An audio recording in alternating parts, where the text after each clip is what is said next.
Welcome to Emerson's physics.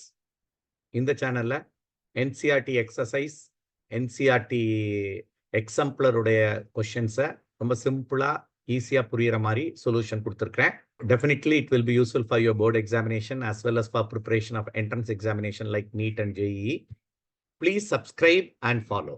A prism is made of glass of unknown refractive index. இதுடைய refractive index தெரியாது.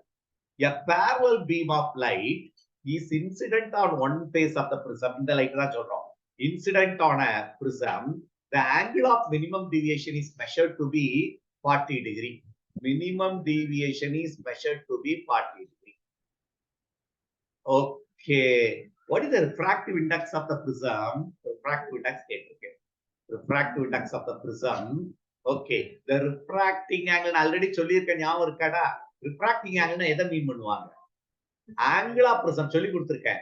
Angle of prism is 60 degree. இதுல ஒரு line கிளியரா கொடுத்திருக்கான். The prism is in minimum deviation. இப்ப நேரா நம்ம போட்டுறலாம். mu equal to sin a plus d by 2 divided by sin a by 2. அதெல்லாம் substitute பண்ணிரலாமா? sin a வந்து 60 plus 40 by 2 minus sin 60 by 2. அப்போ sin 50 divided by sin 30. Sin 30 is nothing but 1 by 2. அப்ப 2 into sin 50 தான்ப்பா இதோட refractive index. sin 50 வந்து sin 45 விட கொஞ்சம் அதிகமா தான் இருந்திருக்கும். சரியா? What is the value of sin 45? 1 by root 2. 0.57. அப்போ sin இந்த வேல்யூ என்ன வருதுன்னா approximately 0.76.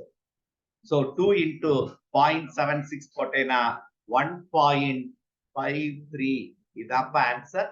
Refractive index sum. This is first part of the sum. Second part of the sum, அது பார்ப்போம். What is the refractive index of the material of the prism? Okay. The refracting angle is 60. If the prism is placed in water, அதே prismத்தை waterக்குள்ள வச்சாச்சு. Okay. What is the refractive index of water? Okay. Predict new angle of minimum deviation. நல்ல கவனிக்கணும். இந்த water வச்சோன்னா refractive index என்ன ஆயிரும்னா refractive index of glass with respect to water மாறும். பார்ப்போம். எங்க இருந்து எங்க போகுது? வாட்டர் இருந்து கிளாஸ். இந்த இடத்துல தான் நீ எடுக்கணும், இந்த இடத்துல எடுத்துக்க கூடாது. அப்போ இதுல என்ன வரணும்? refractive index of glass with respect to water. இதோடைய ஃபார்முலா உனக்கு தெரியும். refractive index of glass with respect to water is nothing but, இப்போ வாட்டரோட ரிஃப்ராக்டிவ் இண்டெக்ஸ் கொடுத்தா கிளாஸோட ரிஃப்ராக்டிவ் இண்டெக்ஸ் நம்ம கண்டுபிடிச்சிட்டோம் 1.5 அப்ராக்சிமேட்டா நான் போடுறேன். அப்போ refractive index of glass with respect to refractive index of water போட்டலாமா?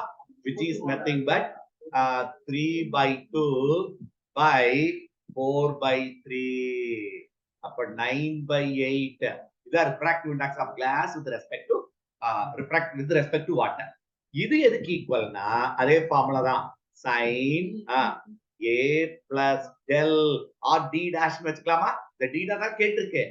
find out the new minimum deviation by a by 2 ல மாற்றலாம். அதேதான் sin 30 தான். கிளியரா இருக்கியா? sin 30 is 1/2.